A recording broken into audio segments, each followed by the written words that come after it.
Kuan. Selamat mengikuti. Kita perlu mengelola dengan uang kita dengan penuh tanggung jawab secara rohani. Jadi gagasannya bukan dengan memberikan sesuatu kepada gereja. Ya sudah, itu saja.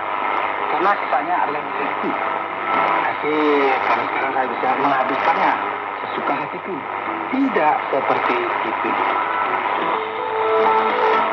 Saudara pendengar, bersama dengan saya, Ruti Priambodo dalam program Jalan 66. Senang sekali karena bisa mempersembahkan program yang memberikan pengetahuan Alkitabiah dan menyuguhkan kepada kita jalan keselamatan. Hari ini kita akan masuk pada pembelajaran kita yang terambil dari 2 Korintus pasal yang ke-8 dan yang ke-9 yang berbicara mengenai uang. Hal apakah yang banyak Anda pikirkan? Mencari uang cukup? Ingin kaya? Apakah benar bahwa lebih baik memberi daripada menerima? Pak Yohanes akan memberikan kepada kita dan kita akan menemukan jawaban di sini dari sebuah topik, yaitu sisi lain dari uang logam. Saudara, sebagaimana kita telah ketahui bersama, kita hidup dalam sebuah dunia yang penuh dengan hal-hal yang bersifat prejudis. Tempat di mana banyak orang tidak tahu kebenaran mengenai hal-hal yang penting. Mungkin salah satu tema yang paling sulit, yang benar-benar tabu untuk dibicarakan adalah iman dan uang. Banyak orang berpikir bahwa uang merupakan sesuatu yang kotor, yang tidak ada kaitannya dengan Allah. Dan Allah itu tidak perlu uang. Jadi kita mencampur adukan antara iman dan agama dengan hal-hal yang tidak kudus, yang sangat menarik. Ini benar-benar tidak masuk akal. Jika kita mengingat Yudas sebagai contoh murid yang mengkhianati Yesus, dia adalah orang yang berurusan dengan uang. Apakah ia merupakan pemimpin dari semua akuntan?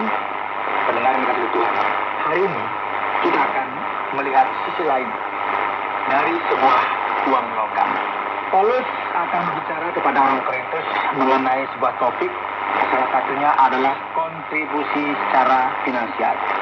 Yang mulai pasal ini dengan berkata, saudara-saudara, kami hendak memberitahukan kepada kamu tentang kasih karunia yang dianugerahkan kepada jemaat-jemaat di Makedonia. Setelah dicobai dengan berat dalam pelbagai penderitaan, sukacita mereka meluap, dan meskipun mereka sangat miskin, namun mereka kaya dalam kemurahan. Aku bersaksi bahwa mereka telah memberikan menurut kemampuan mereka, bahkan melampaui kemampuan mereka. Dengan kerelaan sendiri, mereka meminta dan mendesak kepada kami supaya mereka juga beroleh kasih karunia untuk mengambil bagian dalam pelayanan kepada orang-orang kudus. Mereka memberikan lebih banyak daripada yang kami harapkan.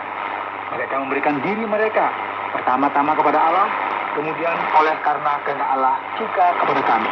Saudara, seperti yang bisa kita perhatikan di sini, mereka ada dalam keadaan yang membutuhkan semuanya. Paulus senang sekali melihat sebuah teladan yang diberikan oleh gereja yang ada di Makedonia. Kita perlu ingat bahwa di sana terdapat gereja Filipi, Tesalonika, Berea. Ada gereja di kota ini yang terletak di sebelah utara Yunani yang bekerja dalam kerelaan dan kemurahan hati, yang senantiasa memberi kontribusi mereka terlepas dari kesulitan-kesulitan yang mereka alami. Dan sekarang Paulus berkata, sebab itu kami mendesak kepada Titus supaya ia mengunjungi kamu dan menyelesaikan pelayanan kasih itu sebagaimana ia telah memulainya. Maka sekarang sama seperti kamu kaya dalam segala sesuatu, dalam iman, dalam perkataan, dalam pengetahuan, dalam kesungguhan untuk membantu, dan dalam kasihmu terhadap kami. Demikianlah juga hendaknya kamu kaya dalam pelayanan kasih ini. Saudara, jelas sekali ya. Paulus berbicara kepada orang-orang di Korintus, mengajak mereka berkontribusi secara keuangan untuk memenuhi kebutuhan yang bersifat khusus. Apa yang akan terjadi dengan orang Makedonia ini tidak akan menjadi sebuah realita dan kerelaan bagi orang Korintus. Ini berbeda ya. Di Makedonia mereka miskin tapi memberi. Tapi di Korintus dikatakan punya semuanya, tapi kok susah gitu ya. Jadi mari kita melanjutkan pembicaraan kita dalam firman Tuhan supaya kita melihat dan memahami dengan lebih jelas. Aku mengatakan hal itu bukan sebagai perintah, melainkan dengan menunjukkan usaha orang-orang lain untuk membantu. Aku mau menguji keikhlasan kasih-Mu, karena Kamu telah mengenal kasih karunia Tuhan kita Yesus Kristus, bahwa Ia yang oleh karena Kamu menjadi miskin, sekalipun Ia kaya, supaya Kamu menjadi kaya oleh karena kemiskinannya. Sebenarnya yang terjadi di bagian ini adalah kebutuhan bagi gereja-gereja untuk menolong gereja yang terdapat di Yerusalem, di Yudea, ketika mereka mengalami masa-masa yang sulit. Paulus ingin mengumpulkan persembahan, sebuah kontribusi sebagai bentuk solidaritas. Nah, dia meminta sekarang ya gereja-gereja lain di Yunani agar mereka juga memberikan bantuan, baik gereja yang ada di Makedonia maupun Akaya. Dan sekarang, mari kita berbicara mengenai hal-hal keuangan, mengenai kontribusi orang Korintus. Jadi sekarang kita bisa membayangkan ya bahwa keadaan yang terjadi di sini sangat rumit. Padahal mereka sebelumnya telah memiliki hubungan yang bermasalah. Jadi sekarang Paulus mulai akan berbicara mengenai uang dan meminta uang dari mereka. Apa yang dia lakukan di sini sangatlah jelas dan objektif berdasarkan cara pandang Kristen mengenai bagaimana kita menyikapi kehidupan ini.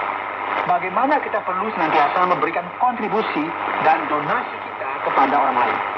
Inilah pendapatku tentang hal itu yang mungkin berfaedah bagimu. Paulus sebenarnya tidak memaksa setiap orang untuk melakukan semua ini. Injil tidak pernah memaksa seseorang. Memang sudah sejak tahun yang lalu kamu mulai melaksanakannya dan mengambil keputusan untuk menyelesaikannya juga. Dengan kata lain, kalian telah memberikan pendapat. Jadi sekarang aku akan menyampaikan hal ini. Maka sekarang selesaikan juga lah pelaksanaannya itu. Hendaklah pelaksanaannya sepadan dengan kerelaanmu dan lakukan hal itu dengan apa yang ada padamu. Sebab jika kamu rela untuk memberi, maka pemberianmu akan diterima. Kalau pemberianmu itu berdasarkan apa yang ada padamu, bukan berdasarkan apa yang tidak ada padamu. Sebab kamu dibebani bukanlah supaya orang-orang lain mendapat keringanan, tetapi supaya ada keseimbangan. Maka hendaklah sekarang ini kelebihan kamu mencukupkan kekurangan mereka, agar kelebihan mereka kemudian mencukupkan kekurangan kamu, supaya ada keseimbangan seperti ada tertulis. Orang yang mengumpulkan banyak tidak kelebihan, dan orang yang mengumpulkan sedikit tidak kekurangan. Ada sebuah referensi tentang mana berkat dari Allah bisa kita lihat dari kitab Keluaran pasal 16. Paulus mengundang gereja ini, meminta mereka untuk mengambil bagian dan berkontribusi. Dan menarik sekali bagaimana Paulus, seorang yang memiliki akal yang sangat sehat, ia berbicara kepada mereka secara langsung dan objektif. Namun ia masuk dalam hal-hal semacam ini dengan sangat hati-hati. Ia tidak mau membebani orang Korintus. Namun pada saat yang bersamaan ia ingin memenuhi kebutuhan jemaat yang ada di Yudea. Dan apa yang dia lakukan ini akan dikerjakan dalam kesamarataan berdasarkan bantuan dari semua orang. Nah, kita melihat masalah utama dari kebutuhan ini. Perhatikan ayat 15. Syukur kepada Allah yang oleh karena kamu mengaruniakan kesungguhan yang demikian juga dalam hati Titus untuk membantu kamu. Memang ia menyambut anjuran kami, tetapi dalam kesungguhan yang besar itu ia dengan sukarela pergi kepada kami. Bersama-sama dengan dia kami mengutus saudara kita yang terpuji di semua jemaat karena pekerjaannya dalam pemberitaan Injil. Dan bukan itu saja, ia juga telah ditunjuk oleh jemaat-jemaat untuk menemani kami dalam pelayanan kasih ini, yang kami lakukan untuk kemuliaan Tuhan dan sebagai bukti kerelaan kami. Saudara, kemudian ia berbicara mengenai masalah ini, dan ia akan menyampaikan perlunya kontribusi bagi mereka yang sedang mengalami situasi yang buruk di Yudea. Dalam pasal 9, kita akan melihat hal-hal ini dengan lebih jelas lagi. Tentang pelayanan kepada orang-orang kudus, tidak perlu lagi aku menuliskannya kepada kamu. Aku telah tahu kerelaan hatimu, tentang mana aku megahkan kamu kepada orang-orang Makedonia. Kataku, Akaya sudah siap sedia sejak tahun yang lampau, dan kegiatanmu telah menjadi terangsang bagi banyak orang.